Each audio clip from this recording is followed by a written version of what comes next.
Toronto থেকে স্বাগত জানাচ্ছি, আমি রাশেদ দিমন। আজকে টরন্টোতে এখানে বাংলাদেশ কার্নিভালে আমি পেয়ে গেলাম আরজিন কামালকে।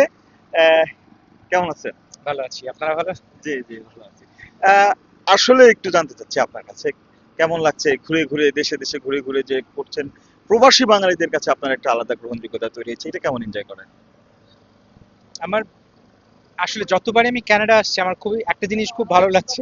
লোকে খুব গান শোনে এবং সব ধরনের গান গাওয়া যায় এখানে। মানে সকলে যাই গাইছি তাই শুনছে, আবার তারা গানটি গাইছে, আমার গানগুলোও তারা গাইছে যখন আমি স্টেজ থেকে দেখছিলাম। তো ওটা দেখতে ভীষণ ভালো লাগছিল আর কি।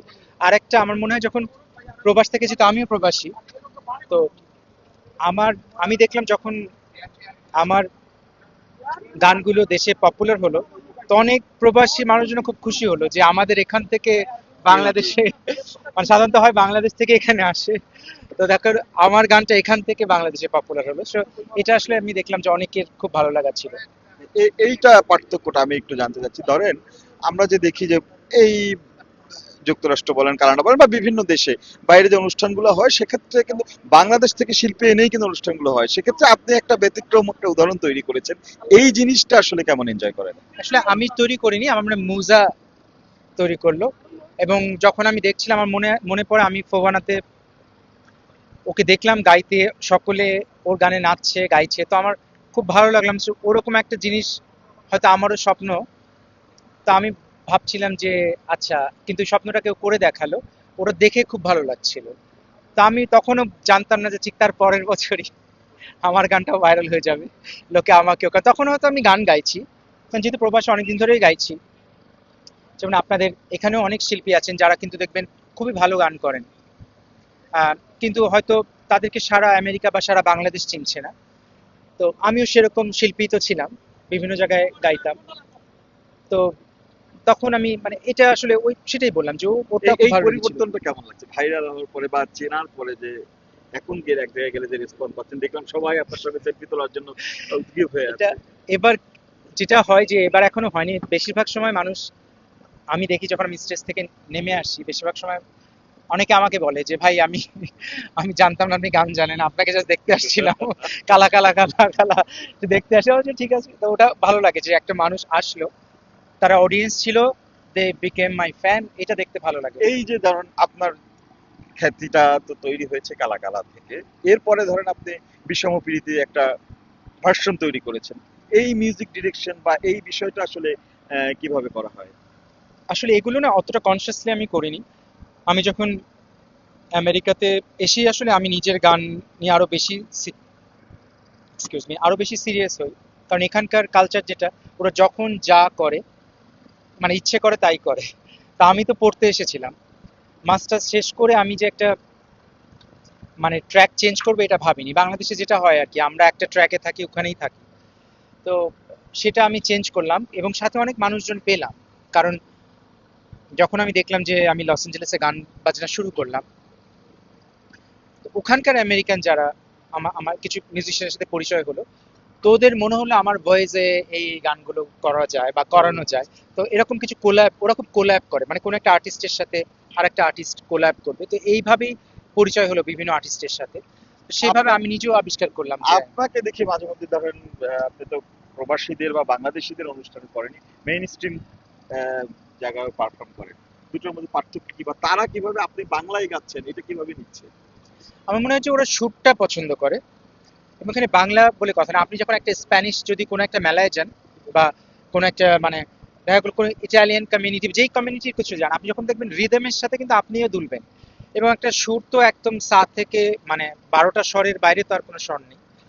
তো সেই ক্ষেত্রে ওরা আমার সুরের সাথে বা রিদমের সাথে হয়তো ওরা একটা মানে যোগাযোগ করতে পারে। কিন্তু পার্থক্য এখানে জায়গাটা কি, এরা অর্থটাও বোঝে।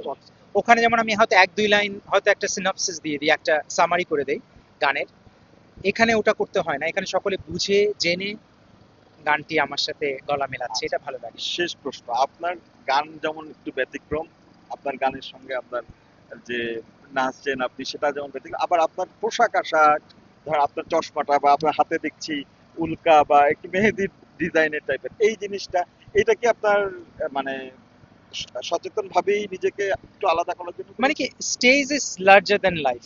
এবং আপনি যদি দেখেন বাংলাদেশে, আপনি যদি দেখেন যে ধরেন অ্যান্ড্রু কিশোর, উনি একজন শিল্পী, কিন্তু ওনার গানগুলো পপুলার করেছেন কারা? বিভিন্ন মানে ওনার যদি প্লেব্যাকের শিল্পী বা কুমার শানু বলেন, অলকা ইয়াগনিক বলেন বা অনুরাধা পারোয়াল বলেন, ওনারা প্লেব্যাক সিঙ্গার, কিন্তু ওই গানটাকে যখন প্রেজেন্ট যারা করেছিলেন, আপনি দেখেন মিঠুন চক্রবর্তী যেই, আমি কিন্তু কিছুই ব্যতিক্রম করছি না, তো যখন আপনি ওটাকে নিজে যদি প্রেজেন্ট করেন আপনাকে আসলে আমার মনে, এবং আমার ভালোও লাগে এটা সত্যি কথা। তো যেহেতু ওনাদের ওই দায়টা থাকে না গানটাকে প্রেজেন্ট করার, আরেকজন গেয়ে দিচ্ছে বা আরেকজন লিপ করে দিচ্ছে, তো যখন আপনি আপনার নিজের গান নিজে প্রমোট করছেন, you have to do something different. এবং সেইভাবে আপনি যদি দেখেন, আমার যদি পোশাক আশাক, আপনি যদি এখন ফিরে যান 80s 90s ফিরে যান, আপনি দেখেন ইলিয়াস কাঞ্চনের, আপনি যদি চিন্তা করেন বেদের মেয়ে জ্যোৎস্না গানটা, আপনি দেখেন উনি কি পরেছেন, জড়ি বিভিন্নভাবে, মানে যে জামা কাপড়, বা রুবেল ভাইরা যেভাবে প্রেজেন্ট করেছেন, এবং আমি তো বললামই মিঠুন চক্রবর্তী, তো সেগুলো তো আসলে ওনার এখন প্রবাসে আমি যখন দেখছি, এখানে এখানে কিন্তু এই চলটা নেই যে একজনের গান আরেকজন লিপ করে দিবে। আপনি মাইকেল জ্যাকসনকে দেখেন, আপনি মেডোনাকে দেখেন, আপনি লেডি গাগা দেখেন, তো ওনারা কি, ওনারা নিজেদের গান নিজেরা গাইছেন, নিজেদেরকেই প্রেজেন্ট করতেছেন। যখন স্টেজে আমি সেটাই বললাম, যেটা কিছু কিছু গান নিয়ে বা ভিডিও নিয়ে একটু সমালোচনা হয়, সেগুলো কিভাবে ডিল করেন? মানে মানুষ, আমার মনে হয় যখন কথা বলে, কোনো না কোনো ভাবে ওটার সাথে ডিল করতে পারে। আমার মনে হয় যে ওদের মাথার মধ্যে একটা তো আইডিয়াল ধারণা আছে, তো সেটাই বলছি, ওরা তো আসলে দেখেনি এরকম একটা গায়ক এরকম হেলে দুলে এনেছে, ওরা নায়ককে দেখেছে। তো যেহেতু ওই যে কোনো বিষয়ে যখন আপনার ধাক্কা লাগে, কারণ আপনার মনের মধ্যে একটা আইডিয়াল চিন্তা আছে, এখন আপনাকে যদি আমি বিরিয়ানির মধ্যে 2 ফোঁটা মধু দিয়ে দিই, আপনার ভালো লাগবে না, কারণ আপনার বিরিয়ানি, বুঝতে আপনি তো বিরিয়ানির টেস্টটা তো জানেন, আপনার মেমোরিতে তো আছে, তো ওটা ওটা একটু ধাক্কা লাগছে। তো এটা আমার মনে হয় যে আমার পরে যে করবে তার সাথে এটা হবে না। এবং আপনি ওকে দেখেন ও কিভাবে আছে স্টেজে, এখন ডিজেদেরকে দেখেন, আপনি বাংলাদেশের যে বিভিন্ন ডিজেরা আছে ওদের দিকে তাকিয়ে দেখেন, ওরা কিন্তু মানে, আপনি যখন পশ্চিমা বিশ্বে আছেন এবং বাংলাদেশেও এখন আপনি আহ, বিভিন্ন আর্টিস্ট, আপনি প্রীতমকে দেখেন, উনি উনি কিভাবে ক্যারি করছেন, পারফর্ম করছেন, তো এগুলো চেঞ্জ হচ্ছে আর কি। পরবর্তী গান নতুন ধামাকা নিয়ে কবে আসবে? কম্পোজিশন চলছে? চলছে, হ্যাঁ, দেখতে পাবেন খুব শীঘ্রই, খুব শীঘ্রই। হ্যাঁ। ওকে, ধন্যবাদ আপনাকে, অনেক আমার ধন্যবাদ। ইউটিউবে চোখ রাখেন, ARZEEN, ওখানে সব ধামাকাগুলো আসছে একটার পর একটা। ওকে, ধন্যবাদ। কথা বলছিলাম আরজিনের সঙ্গে। তো এই ছিল এখনকার মতো।